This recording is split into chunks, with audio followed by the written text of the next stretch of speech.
10 minutes after 9 o'clock, and it is a real good opportunity for us to check in with Steve Wolfe, the President and CEO of the Indiana Regional Medical Center. Our conversation brought to you by Marcus & Mack, a law firm representing injured people. There probably are no normal times in the hospital world, but this certainly is an abnormal time. Steve Wolfe, good morning. Hey, Todd, how are you today? Wonderful, wonderful. It's good to talk with you here this morning. We haven't had the chance to catch up yet this year, so it's finally good to get you on the air, and we certainly have a few things to talk about. Yeah, it's an extraordinary time and journey that we're walking together. I just want to try to bring a message of encouragement and hope that, you know, the overwhelming number of people are going to get through this just fine. You know, the number of people that are being tested, again, the overwhelming majority are negative, and for those who are testing positive for the COVID, the majority of those people are doing very well. And, you know, there's hope that we're, you know, working around the clock to develop vaccines and medications and treatments. And so I think, you know, we just got to continue that faith here that as a county, a state, and a nation, we're going to get through this. We've been through bigger challenges in past decades and generations, but it certainly doesn't change that there are vulnerable parts of our population, and they really have good concern to be worried, and encouraging those people to continue to be vigilant as we're coming into a critical time. We have been talking with folks from IRMC all along, and a lot of it has to do with preparations for what is coming. Now there are cases here in Indiana County, and I think folks have to be reassured that IRMC has done everything they can to prepare. There are so many unknowns, though, that it's a constant process, isn't it? Yes, it's a very fluid process. We have a group that's meeting 7 days a week, trying to navigate, you know, just changes in the CDC or the governor, Department of Health guidelines. We are really anchored and following to the letter the CDC guidelines. Anytime we can do more than that, you know, we are, but we're always staying at that CDC guideline as a minimum. I do believe extraordinary efforts have been over the last month to prepare us to be in the best position possible. But as you've kind of said, as we're doing scenario planning, you just don't know exactly what could happen. And we do believe that we've reached the community spread stage of this. That was certainly, you know, assured to happen at some point. So we're seeing, you know, some community-to-community spread. And so really these next weeks are really important to be vigilant for people. Couple of things about that. Number one, we need to know that those who are treating us at IRMC, that they are safe. And I know that you are taking extraordinary efforts to make sure the doctors, the nurses, and all of the tech workers, everybody there at the Indiana Regional Medical Center is as safe as we possibly can make them. Absolutely. You know, the personal protection equipment is a big topic in the media.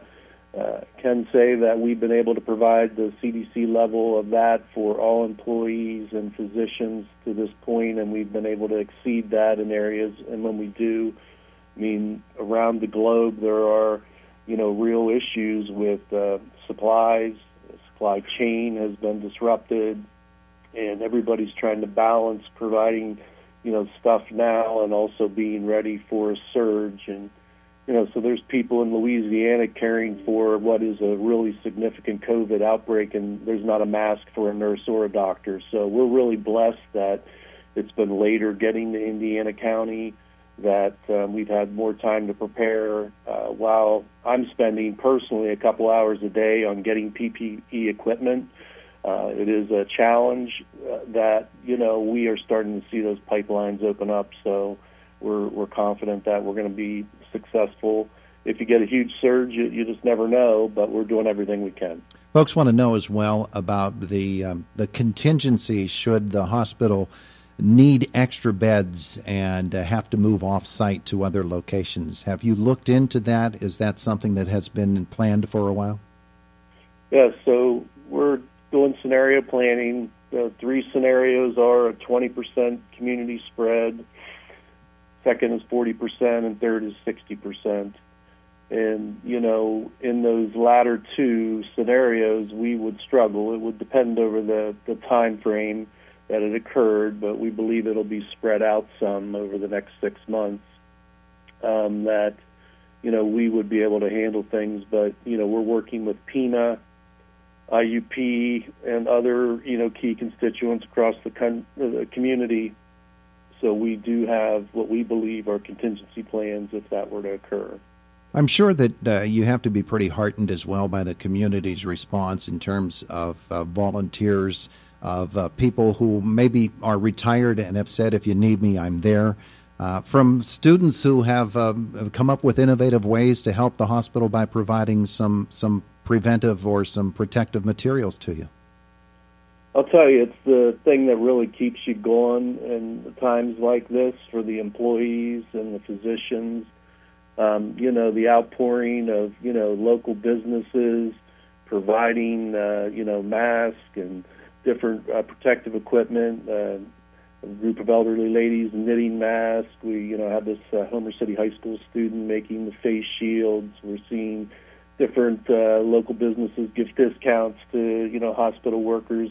And I just can't thank the community enough. And I mean, even the smallest gesture makes a big impact for the staff here, that they're appreciated, that people are recognizing that they're standing on the front line in harm's way. And so, yes, it's very heartening. From a practical standpoint, and again, we're talking with Steve Wolfe, who is the president and CEO of the Indiana Regional Medical Center, what would people need to keep in mind when they are ill, when they're feeling ill, and they think to themselves, maybe I have this thing, I should get myself off to the hospital? That's not the right move. We've had that point driven home to us. But what are people supposed to do in those instances?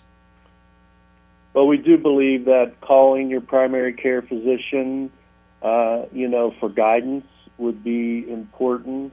We realize that kind of nationally, 30% of people don't have a primary care physician, so you can call the IRMC urgent care, or after hours, the emergency room, to get guidance, to try to keep that social distancing. As you mentioned, if people are not feeling well and don't feel like they have to come in, that they could just stay home and monitor. But we also are walking a line that the people would, always feel like they need to do what they have to do to take care of themselves. And so certainly if they're having difficulty breathing, they need to get in, encourage them to call first if possible. And if you're ever having a medical, emergency, you need to be empowered to call 911 or get to your local emergency room.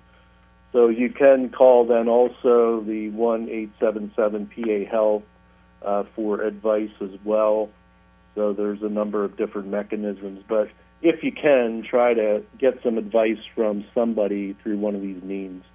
We had Dr. Scholl on the other day talking about telemedicine at IRMC and what a help that has been, and how much increased activity that whole program has seen here in this past couple of weeks. I know that you have to be pretty heartened that that is something that the community is embracing and that the medical community embraces as well. I have high standards and expectations. They're not usually exceeded because I'm driving to be the best, but they exceeded my expectations on how they turned this telemedicine into a platform that was really high quality and very quickly. And so we are open for business in urgent care, our primary care physician offices, specialist offices to, for telehealth visits. And that's been very heartening and significant. And I think people shouldn't feel like they're isolated out there. If you need to talk to your physician, you can do that over these telemedicine visits. And we're getting really great feedback from physicians like Dr. Scholl, who's an outstanding doctor, and then also the patients like it too. So, yeah, that's good news. I'm thinking as well that some of the practices that are being instituted now at Indiana Regional Medical Center, just as a matter of course, won't just be emergency procedures such as we're seeing now, but they could be worked into the long-term fabric of how IRMC operates in this community. Would that be the case, you think? I clearly believe that there will be good that comes out of this, that you will see care delivered differently going forward. And I think telemedicine will probably be something that gets a pretty big boost. But I think there'll be other examples of that as well, Todd. I think they'll be learning through this and new best practices identified. Absolutely. All right, so we're going to end our time together with Steve Wolfe this morning. Is there a message or two, a few words of encouragement you would like the Indiana area community to have from the perspective of Indiana Regional Medical Center? I guess I just would try to encourage people to, remain calm, try not to watch too much of all this coverage on this COVID. I mean, you need to stay informed, but, I don't know that too many hours of that in the day is a positive thing, and it makes it hard to not be apprehensive. I think, secondly, that it really is a marathon. It's not a sprint. We've hit this community spread stage. It's a real important time to remain vigilant. How this is going to play out over the rest of this calendar year could largely be based on how the next 3 to 4 weeks go. Do you have an indication that this is going to peak at any given time around the community that we should look for, or is it just too early to tell and too difficult to predict? I think it's hard to tell with the social distancing, which seems to be making a difference in slowing this down, just what that will do to the overall, spread of it and the rate. They're calling for a place like New York City to peak near the end of April. I mean, we certainly would be peaking, later than that. So maybe best guess is end of May, and then we just don't know. But we think it could play out well into the fall.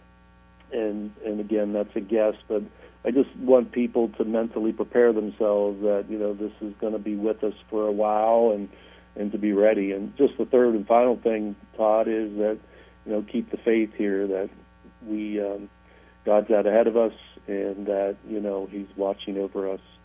And I appreciate the opportunity to be on the show. Hey, I appreciate your spending some time with us here this morning. I wish you the best of Holy Weeks coming up. I know how deep your faith is and how important it is to you, and that faith is something that's going to carry a lot of people through this. Amen. Thanks, Todd. All right, have a wonderful day. Yep. Bye-bye. He is Steve Wolfe, the president and CEO of the Indiana Regional Medical Center, and it is the voice of Indiana County, WCCS AM 1160 and 101.1 FM. 1.1 FM.